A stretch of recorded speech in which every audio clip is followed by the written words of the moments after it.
Hey fam, on today's show we're talking about something called a person of interest. Come on in.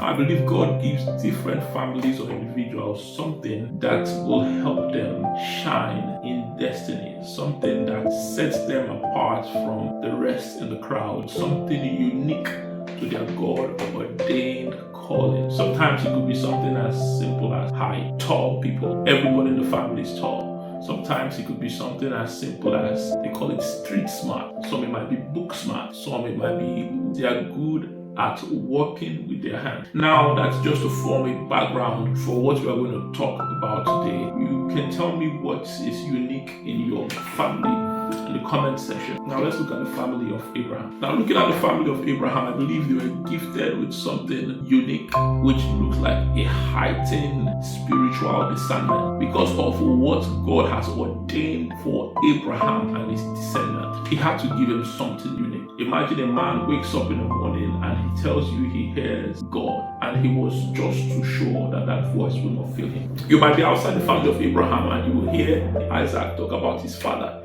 and you would think Isaac is telling nothing but lies, or you think Isaac is joking. But the voice of God was so real in the family of Abraham that he could hear God. He could hear God in a unique way. He could hear God more than a faint voice in his heart. He could hear God. He could hear God. I think God gave them that unique blessing. I believe God gave them that unique tool to help them advance in their God-ordained destiny. So Abraham could hear God. He will pack his bag, leave his father's house, and go to a land where the voice will show him. And then, by the reason of proximity, Isaac knew such thing. Isaac had the privilege of witnessing such a reality that his father one day would take him to the top of the mount and they will hear God, that son, do not sacrifice him. Isaac was able to learn this unique gift, this unique occurrence or reoccurrence in the family DNA, that there is a God that speaks to them. So something happened in the life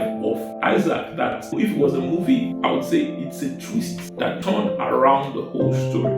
I believe just as Isaac walked with his father Abraham, he knew a certain day would come where he will pass down this great spiritual heritage to his son. And I believe he patiently waited for that day. Lo and behold, that day came. Yes, the day came. And he told his son, go get me venison food so I can eat and bless you, so I can eat and transfer this great spiritual heritage that the family has been working with for many years. Go get me so I can eat and release this thing to you. This thing is so real in the family. He had the same voice that spoke with his father, started speaking with him. And he knows this thing, this utterance, this voice, this presence, this grace, this glory must be transferred to the next generation. Do you have something in your family that you have seen from your great grandfathers to your fathers to you that you wish to transfer to the family coming after you? And as the story went on, Isaac eventually blessed Jacob in the place of Esau. And this is the highlight of the story.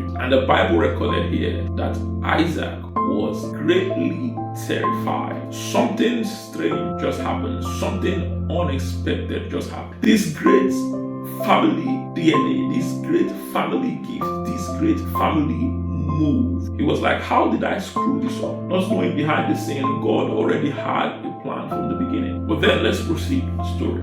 So something unique begins to happen from this point forward. The reality of that voice became very evident and very undeniable in the life of Jacob. Something great happened from that day forward. Jacob became a man of interest. All those words we had God pronounce to Abraham, to Isaac, we now see God speaking those exact promises to Jacob. He will say, I'm the God of your father Abraham, Isaac, and these things which I promised to Abraham, that I will do to you. Jacob now became a man of interest. I believe that many of Jacob's encounters from that day forward were not natural occurrence. They were divinely orchestrated. Jacob would think he was going to the grocery store, not knowing there was something carrying him, not knowing that he was of great spiritual interest. Jacob was a man of great heavenly interest that even the stone that he would lay his head to sleep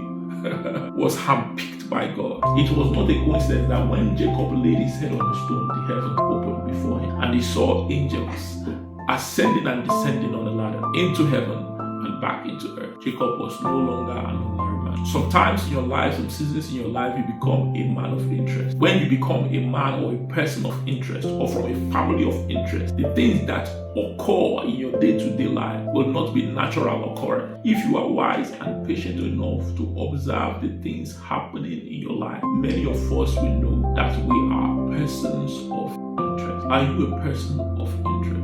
Job was a person of interest, and God said, have you considered my servant Job? Sometimes you can be a person of interest or enter into your season of interest when you're aligned with certain demands of your destiny. Sometimes heaven can take interest in your case, and sometimes the enemy can take interest in your matter. Many people walking around in life take so many occurrences for granted. Even something as simple as being good at playing basketball could mean you are a person of interest, because many other people practice more than you did, but the things happening around them is completely different from what is happening around you. Delilahs don't chase regular men. They go after persons of interest. Everyone needs to be observant and pay close attention to the occurrences in their life to know when heaven or hell has taken interest in your case. Now, what do you do when you begin to realize that truly you are a person of interest? You begin to seek the face of God and you ask God, how can I